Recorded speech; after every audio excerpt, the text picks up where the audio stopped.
Nataka kuwaambia, lazima utahadhari sana kuhusu kuchukua muda mwingi ndani ya hema yako, ukitumbulia macho hali yako na shida zako, kwa sababu ukifanya hivyo utapoteza matumaini yako na hutaweza kuamini kuwa Mungu atakutendea.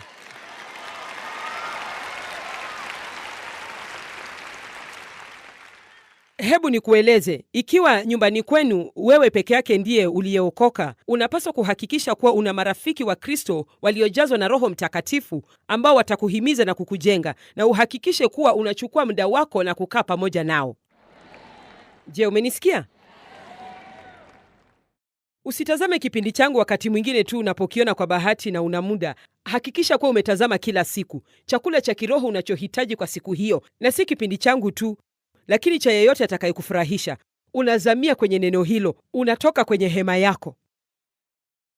Unaweza kutazama Bili kwa muda mrefu kiasi cha kukutia kichaa. Napenda hiyo. Nilisoma hayo kwa miaka mingi na sikujua maana yake. Alitoka nje ya hema yake. Wow! Ndiyo, kweli Mungu ni mkuu. Anaweza kunitendea. Warumi 4:18.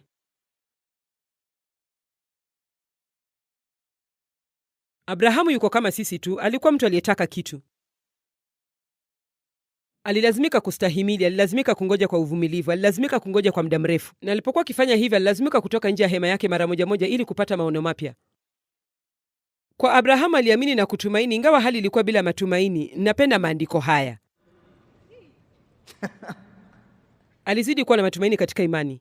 Ni wangapi wenu ambao kwa hakika hawana sababu yote ya kuendelea kuwa na matumaini katika hali ya kawaida? Yaani kila kitu tunachotazama ni kana kwamba hili haliwezekani. Kama haliwezekani. Ndiyo maana Mungu alikuondoa kwenye hema yako wikendi hii ili akwambie si lazima uwe na sababu ya kutumaini, kwa sababu tumaini letu halitegemei sababu, linamtegemea Mungu mwenye matumaini. Amen. Sababu zote za kibinadamu kwa Abrahamu aliamini na kutumaini ingawa hali yenyewe ilikuwa bila matumaini, na hivyo amekuwa baba mataifa mengi kama maandiko matakatifu yasemavyo. Hakuwa mnyonge katika imani alipozingatia udhaifu wa mwili wake. Ni lazima uelewe umri aliokuwa nao Abrahamu na umri aliokuwa nao Sarai, na hakuna chochote kilichokuwa kinafanikiwa. Na ninakwambia ikiwa angeendelea kukaa katika hema yake, pengine walikuwa na kioo pale ndani, sijui. Na wajua, anajitazama na kumtazama Sarai na kujaribu kuamini kuwa siku moja atapata mtoto, na anafikiria hapana, haiwezekani. Yaani, ninayoona kwako ni kunyauka kwa ngozi na hakuna kinachotendeka hapa. Na Mungu akasema, toka kwenye hema hiyo na utazame mbinguni na uamini kuwa ninaweza kufanya chochote ninachokwambia kuwa nitakifanya.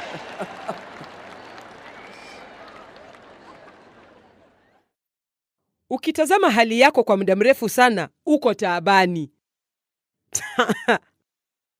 Ukijitazama kwa muda mrefu sana, uko taabani. Ukitazama unyonge wako kwa muda mrefu sana, uko taabani.